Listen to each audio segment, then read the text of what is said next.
Shalom Bapak Ibu yang terkasih. Halo. Puji nama Tuhan, kalau sampai detik ini Tuhan masih memberikan kesempatan pada kita untuk kita bisa memuji dan memuliakan nama Tuhan.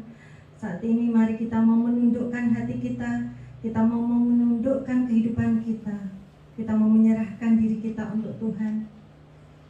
Tuhan Allah Bapa kami yang hidup, terima kasih ya Tuhan, kalau pada pagi hari ini kami boleh bersama-sama kembali untuk memuji dan memuliakan nama Tuhan. Sungguh Tuhan, kami mengucap syukur kepada Engkau karena kasih-Mu yang luar biasa dalam hidup kami Tuhan. Meskipun mungkin tidak ada alasan untuk kami mengucap syukur, tapi kami tetap mengucap syukur Tuhan, karena kasih-Mu lebih dari hidup. Terima kasih Bapa. Kami menyerahkan teman-teman kami yang lain yang mungkin masih dalam perjalanan. Kiranya Tuhan Kau hantar sampai di tempat ini dan bertemu kami bersama-sama di tempat ini. Terima kasih ya Bapa. Engkau berkati kami, Kau berkati para jemaat-Mu. Biarlah Tuhan, hadirat Tuhan benar-benar ada di tempat ini dan kami merasakan itu Tuhan. Terima kasih ya Bapa. Kami awali ibadah pada pagi hari ini hanya di dalam nama Tuhan Yesus Kristus kami berdoa. Mari sama-sama katakan amin.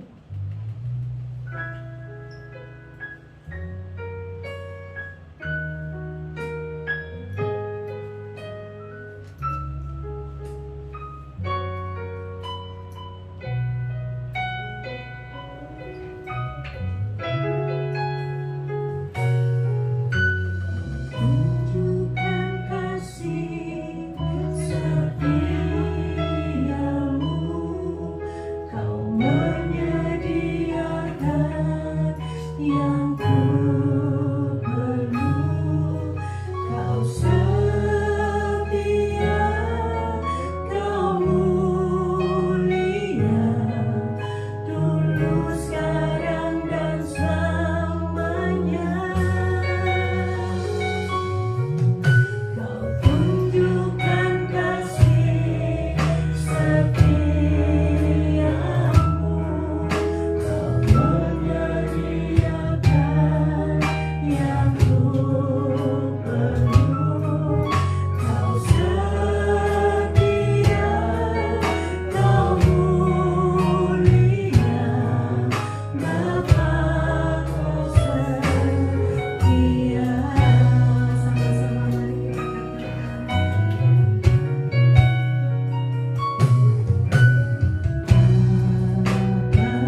Tuntun hidup kami, Bapa. Inilah hidup kami, Tuhan.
dia mengalami kebutaan secara fisik, dia berjumpa dengan Tuhan.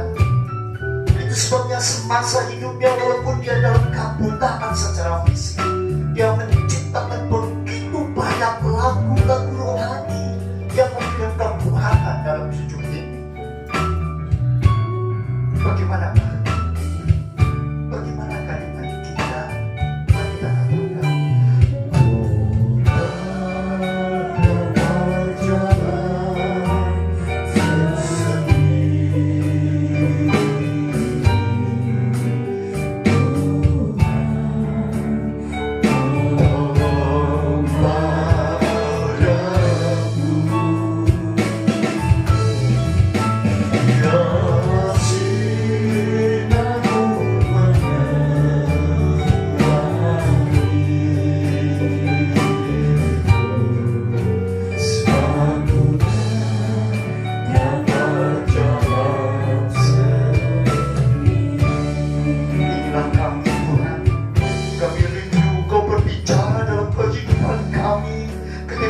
menjalani hidup kami di tengah-tengah dunia ini, beserta bersama dengan kami, karena kami tahu kami tidak mampu dan kami tidak sanggup berjalan seorang diri tanpa Engkau. Kami ingin melekat kepadamu, kami ingin terus berada di samping-Mu dan bersama dengan Tuhan. Itu sebabnya berbicara, kami siap mendengarkan firman-Mu di dalam nama Tuhan Yesus Kristus, dan semua yang percaya katakan amin. Puji nama Tuhan. Silakan saudara duduk kembali. Pagi hari ini bersama-sama kita akan merenungkan bagian dari firman Tuhan. Bagaimanakah seharusnya kita menjalani kehidupan kita sebagai anak-anaknya. Dalam pujian yang sudah kita panjatkan, kita melihat bagaimana Fanny Crosby, dia betul-betul mengalami situasi yang tidak menguntungkan. Situasi yang bagi banyak orang itu dirasakan sebagai sesuatu yang memberikan keberatan dalam hidup, memberikan tekanan, stressing. Tapi ternyata di tengah-tengah situasi yang paling sulit, Fanny Crosby berjumpa dengan Tuhan. Dan itulah yang paling utama dan paling istimewa. Seperti hari-hari ini ketika kita terus secara berkelanjutan, bahkan situasi dan kondisi karena keadaan kadang-kadang membuat kita jadi miris.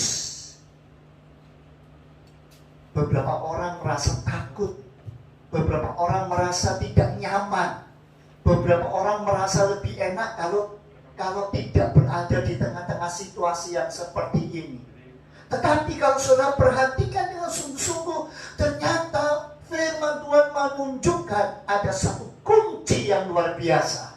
Bagaimanakah kita bisa mengatasi semua ini? Yaitu ketika hati kita melekat pada Tuhan. Bagaimana itu bisa kita baca? Mari kita buka Alkitab kita di dalam di dalam kitab Mazmur pasal yang ke-91, Mazmur pasal 91. Mazmur pasal 91 merupakan Mazmur yang paling sering dikutip hari-hari ini ketika menghadapi situasi COVID. Tetapi marilah kita baca dan kita melihat di mana bagian yang paling akan kita renungkan, yaitu ayat yang ke-14. Ayat yang ke-14. Kalau saudara sudah mendapatkan dan saudara bisa membaca pada tayangan, ayo kita baca bersama-sama bagian ini sehingga sungguh-sungguh kita bisa menghayatinya. Kalau saudara meyakini kebenaran firman Tuhan, katakan amin setelah pembacaan ini. Oke? 2, 3. Sungguh hatinya melekat kepadaku, maka aku akan meluputkannya, aku akan membentenginya, sebab ia mengenal namaku. Amin. Janji Tuhan jelas. Janji Tuhan mengatakan bahwa aku akan meluputkannya, aku akan membentenginya. Itu sesuatu pernyataan yang luar biasa.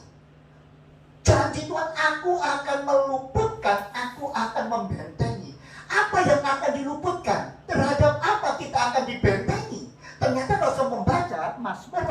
91 ini dimulai dari bagian ayat yang pertama terus. Dan di sini merupakan ayat-ayat yang sangat digemari oleh banyak orang untuk menghadapi apa yang harus kita hadapi dengan hidup ini. Coba kita baca ayat yang pertama. Apa yang dikatakan? Ayat yang pertama. Ayat yang pertama, dalam lindungan Allah, kita baca 2-3. Orang yang duduk dalam lindungan yang maha tinggi dan bermalam dalam naungan yang maha kuasa. Ayat yang kedua, akan berkata kepada Tuhan, tempat perlindunganku dan kubu pertahananku, Allahku yang ku percaya. Allah itu menjadi tempat perlindungan, Allah yang maha kuasa, Allah yang akan melindungi dan menjadi pertahanan. Pertahanan terhadap apa? Ayat yang ketiga, 1-2-3. Sungguh dialah yang akan melepaskan engkau dari jerat penangkap burung, dari penyakit sampar yang busuk. Apa artinya jerat penangkap burung? Di dalam terjemahan bahasa sehari-hari dikatakan, ia akan melepaskan kau dari bahaya yang tersembunyi. Kadang-kadang kita tidak tahu apa yang akan menimpa kita. Bagaikan perangkap yang tidak diketahui, tidak dipahami, tiba-tiba membuat kita sudah tersangkut, membuat kita tiba-tiba tidak bisa lolos. Bahkan dari penyakit sampar yang busuk. Ini yang kadang-kadang diinterpretasikan sebagai COVID dan sebagainya. Ya, saudara, janji Tuhan memang jelas. Bahkan dengan kapak sayapnya dia akan melindungi engkau di ayat yang keempat. Dan yang kelima, engkau tidak usah takut terhadap kedahsyatan malam. Bahkan tidak usah takut terhadap panah yang terbang di waktu siang. Ayat yang kelima. Ayat yang keenam, penyakit sampar yang berjalan di dalam gelap, terhadap penyakit menular yang mengamuk di waktu petang. Oh, kelihatannya sangat relevan dengan kondisi saat ini. Itu Tuhan katakan engkau akan dilindungi. Tuhan perlindungan, Tuhan menjadi benteng. Terus ayat yang ketujuh, ini yang sering kali istimewa. Coba baca bersama-sama. 2 ayat yang ketujuh, 2-3. Walau 1000 orang rebah di sisimu dan 10.000 di sebelah kananmu, tetapi itu tidak akan menimpa kamu. Wah, janji yang istimewa sekali. 1000 orang di kiri, 10.000 orang bisa tumbang, tapi engkau akan tetap kupelihara. Pertanyaannya sekarang, bagaimana itu bisa menjadi bagian dalam hidup kita? Dalam hal seperti apa? Ternyata dalam ayat yang ke-14, kalau sudah baca, ayat 14 itu menjadi kunci. Bagaimana janji Tuhan itu bisa menjadi bagian dalam hidup kita. Ayat 14, coba kita baca. Coba ayat 14, 2-3. Sungguh hatinya melekat kepadaku, maka aku akan meluputkannya, aku akan membentenginya, sebab ia mengenal namaku. Saudara perhatikan apa yang jadi kuncinya. Maka aku akan meluputkannya, aku akan membentengi kapan? Kapan? Ketika dia jauh dari Tuhan. Amin saudara. Ketika dia jauh dari Tuhan? Tidak. Ayat yang ke-14, sungguh kalau hatinya melekat kepada Tuhan. Apa artinya hatinya melekat kepada Tuhan? Melekat itu apa artinya? Nempel bersama-sama terus. Ternyata kalau saudara perhatikan di dalam bagian itu, bahasa Inggris memakai istilah love. Untuk melekat itu memakai istilah love. Tetapi kalau sudah perhatikan dengan sungguh-sungguh, ternyata istilah love yang dipakai di situ, love yang di situ mencintai Tuhan, itu bukan cinta yang umum dipakai, yaitu ahab. Tetapi memakai istilah hasad. Apa bedanya ahab dan hasad? Seringkali kita yang kita kenal eros, kita kenal ada agape, ya kan? Ada yang kita kenal cinta dengan sesama kita sebagai filia dan sebagainya. Tetapi bagian ini seringkali orang hatinya melekat dalam terjemahan bahasa Inggris, love, who love God. Nah, ternyata bahasa asli tidak memakai ahab. Kalau ahab itu hanya cinta-cinta biasa. Tetapi memakai istilah hasab. Hasab itu adalah cinta dari seseorang yang sedang jatuh cinta. Beda. Orang yang mencintai dan sedang jatuh cinta itu beda. Kalau mencintai seringkali bisa juga menjadi datar saja. Tapi kalau orang sedang jatuh cinta, wow. Karena apa? Karena di dalamnya ada unsur desire yang sangat kuat, juga ada unsur kenikmatan. Artinya, orang yang melekat kepada Tuhan adalah orang yang tidak hanya karena perasaannya sedang jatuh cinta, bukan hanya perasaannya yang merasakan saya mencintai, tetapi betul-betul ada sebuah kekuatan. Bukan hanya sekedar feeling, bukan hanya sekedar perasaan. Karena perasaan dan feeling itu bisa berubah sewaktu-waktu. Kita mengasihi seseorang, tapi kalau hari itu kok jengkel nih sih. Aduh, dia ini kok rasanya gak menyenangkan. Perasaan cinta itu kadang-kadang bisa hilang. Dan ketika bukan hanya hilang, kadang-kadang lalu berubah menjadi benci. Yang seringkali dipelesetkan benar-benar cinta. Enggak. Nah, itu sebabnya kalau cinta hanya berdasar pada feeling saja, itu bisa berubah. Lalu bagaimana seharusnya orang yang melekat kepada Tuhan bukan hanya akal, bukan hanya perasaan, tetapi harus hasad, yaitu sebuah kondisi ketika seorang sedang jatuh cinta, ada perasaan yang kuat, ada perasaan yang menggebu-gebu, dan di dalamnya ada sebuah kenikmatan yang bisa dia rasakan.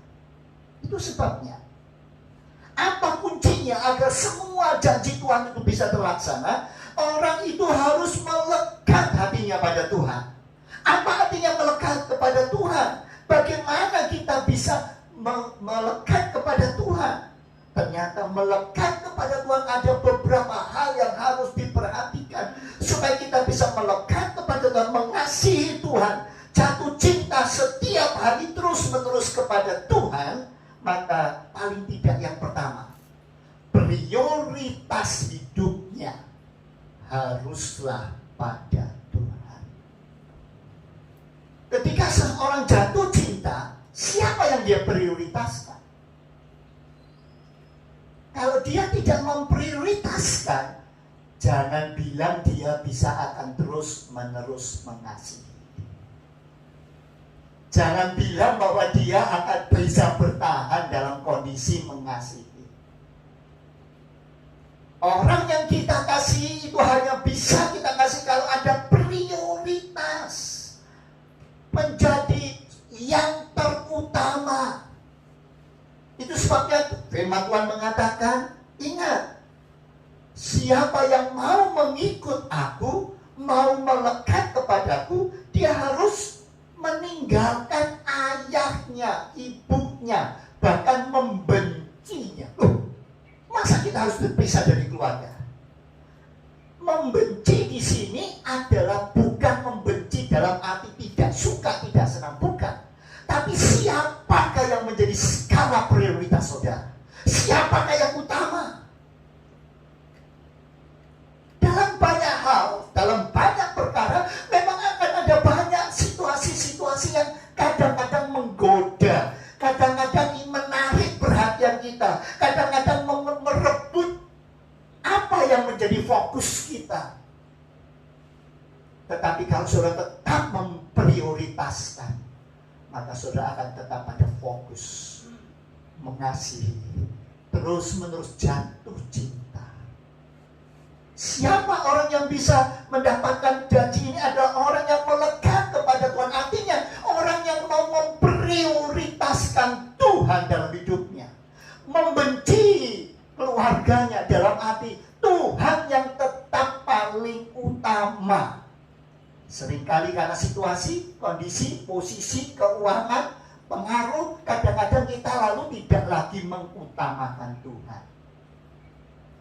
Kembali, mari kita periksa, sudahkah Tuhan yang paling utama dalam hidup kita? Benarkah Dia di atas segala-galanya? Jangan-jangan perasaan kita yang lebih utama. Manusia biasanya kalau makin dekat, makin melekat, makin tahu kondisi dan karakter orang yang di dekatnya, makin melekat atau makin jauh.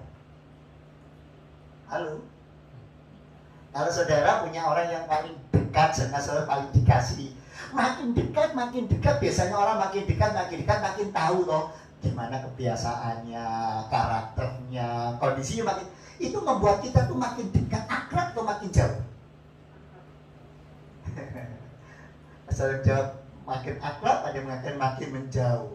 Karena memang dua-duanya benar, saudara.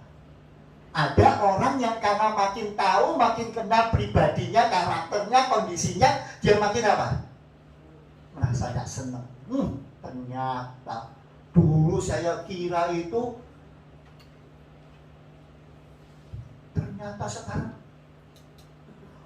dulu saya kira orangnya baik, sabar, halus, aduh rasanya menyenangkan. Ternyata kalau ngamuk, singa aja kalah.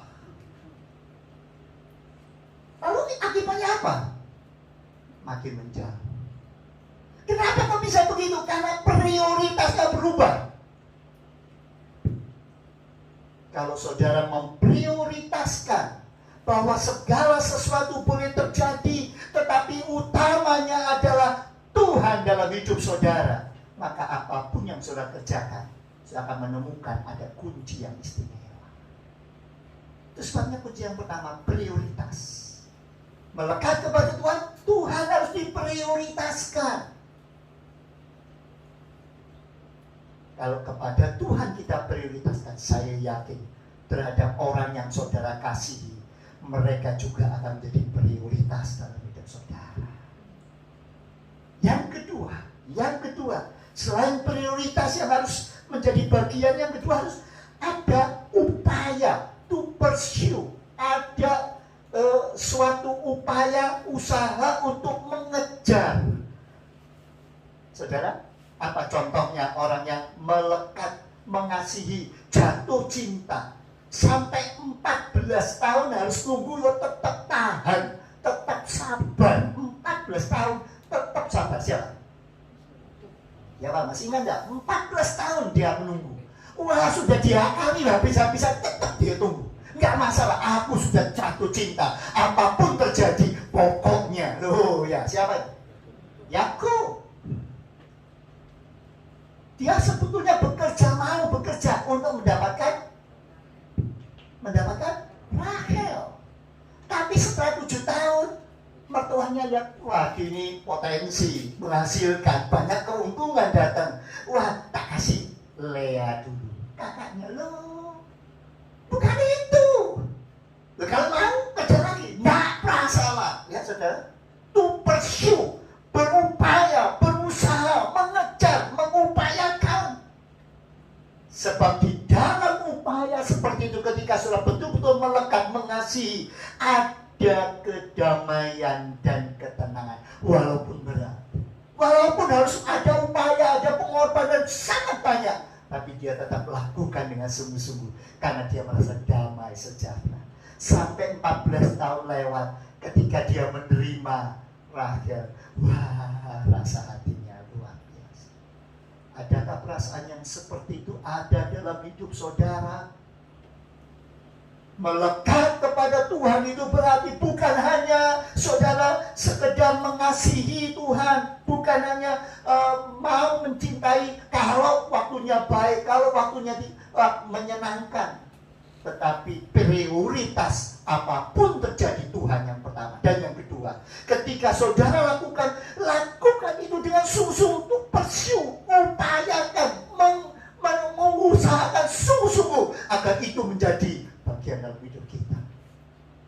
Nah, kalau orang yang seperti ini, firman Tuhan katakan, dia melekat kepada Tuhan. Apa cirinya? Apapun boleh terjadi, situasi yang bagaimanapun terjadi, dia makin hari makin dekat kepada Tuhan. Saudara, saya senang sekali mendapat kiriman yang analoginya sangat bagus. Waktu Tuhan menciptakan ikan, dia berbicara kepada siapa? Kepada langit? Enggak. Dia menciptakan ikan, dia berbicara ke air yang ada di lautan. Hendaklah engkau mengeluarkan binatang-binatang yang berkeriapan, ya kan? Ketika Tuhan menciptakan pepohonan, dia berbicara kepada siapa? Air? Enggak, dia berbicara kepada tanah. Hendaklah tanah menghasilkan tumbuh-tumbuhan. Tetapi ingat ya, waktu Tuhan menciptakan manusia, dia berbicara sama siapa? Dia menoleh kepada siapa? Dia berkata kepada siapa? Pada siapa? Kepada ketritunggalan Allah. Dia berbicara kepada dirinya sendiri, mengatakan, baiklah kita menjadikan manusia menurut gambar dan rupa kita. Jadi hubungannya itu sangat jelas. Kalau ikan ada di air, itu sesuatu yang baik. Ketika ikan itu tidak ada di air itu jadi apa? Tetap air. Tapi coba jangan dibalik. Kalau air tanpa ikan, dia tetap air. Tapi kalau ikan tanpa air, mati. Yang lain, tumbuhan. Tanah tanpa tumbuhan tetap apa? Tanah. Tapi coba tumbuhan tanpa tanah, mati. Pernahkah sudah memikirkan bagaimana juga dengan kita manusia? Kita diciptakan menurut gambar dan rupa Allah. Kita akan hidup, kita akan segar, kita akan merasakan keistimewaan ketika kita tetap melekat sama Tuhan. Tuhan tanpa manusia, dia tetap Tuhan. Tanpa manusia, dia tetap Tuhan. Tapi manusia tanpa Tuhan binasa. Itu sebabnya mengapa bagian ini mengingatkan kita, mari betul-betul upayakan, prioritaskan Tuhan, melekat kepada Tuhan. Kalau kau jauh dari Tuhan, melepaskan diri dari Tuhan, kau tidak akan hidup. Kau akan menghadapi banyak kesulitan, masalah dalam hidupmu. Dekat kepada Dia, melekat kepada Dia. Dia yang akan memperhatikan dan melindungi hidupmu. Amin, saudara. Mari kita kata, Tuhan, inilah aku mau tetap melekat kepada. Dan bagian terakhir, bagaimana supaya bisa melekat? Bagaimana rahasianya? Ayat yang ke-14 mengatakan, sebab Dia mengenal namaku. Itu sebabnya mari jaga hati, jangan sampai mudah berubah. Jaga hati dengan sungguh-sungguh agar kita tidak mudah meninggalkan Tuhan karena situasi, kondisi, dan keadaan. Karena pelayanan, karena beban yang berat, karena sakit penyakit, karena tantangan hidup. Jangan tinggalkan Tuhan. Ingat, mengapa Salomo sebagai orang yang punya hikmat bijaksana yang istimewa sekali akhirnya bisa meninggalkan Tuhan? Siapa yang membuat? Orang-orang di sekitarnya, khususnya orang-orang yang dekat dengan dia. 700 istri dan 300 kuda. Itu sebabnya juga Paulus mengingatkan, hati-hati, jangan seperti Demas yang mula-mula melayani Tuhan dengan sungguh-sungguh, akhirnya meninggalkan pelayanan karena dia mencintai dunia. Mari kita katakan, Tuhan, aku rindu. Aku rindu benar-benar boleh berada dekat kepadamu. Katakan, ku tak dapat jalan sendiri. Tuhan, aku hanya mau pertolonganmu dalam hidupku. Biarlah sinarmu menerangi hidupku. Kenapa? Karena di luar Tuhan, ku tak mampu. Di luar Tuhan, aku akan jatuh. Di luar luar Tuhan, aku akan tersesat seperti kapal tanpa layar. Mari kita tanyakan pujian ini sebagai suatu doa kita, dan kita katakan, Tuhan, aku rindu ada dalam naungan-Mu, ada dalam perlindungan-Mu, ada dalam penyertaan-Mu, dan tongkat-Mu, gadamu adalah kekuatan dalam hidupku. Saya mau Tuhan, di luar Tuhan aku tidak mampu. Katakan dengan sungguh-sungguh dengan doamu kepada Tuhan. Tuhanku tak mampu, waktu aku jatuh, di waktu aku tersesat, seperti kapal tanpa layar. Mari kita kata, Tuhan, jangan lepaskan kami. Tuhanku tak mampu. Tuhan, aku mau bersandar, aku mau melekat kepadamu, aku mau menyerahkan kehidupanku kepadamu. Kau prioritas hidupku, Engkaulah yang ku kejar, kepadamu lah aku mau terus kepadamu.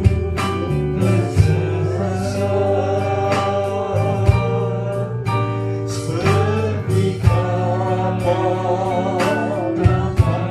Sekali lagi dengan sungguh-sungguh katakan, di luar Tuhan ku tak mampu.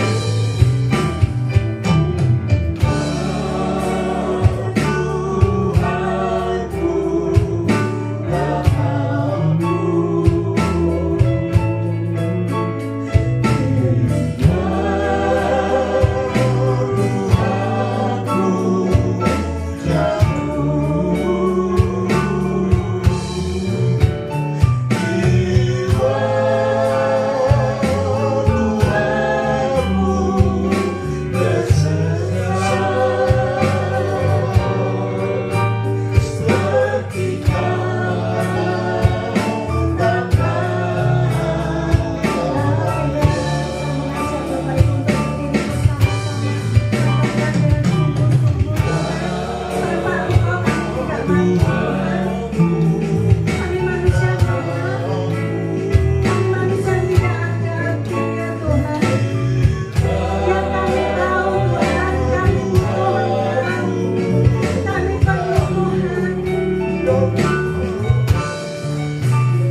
kebenaran firman-Mu. Terima kasih untuk suara-Mu yang sudah menyentuh hati kami.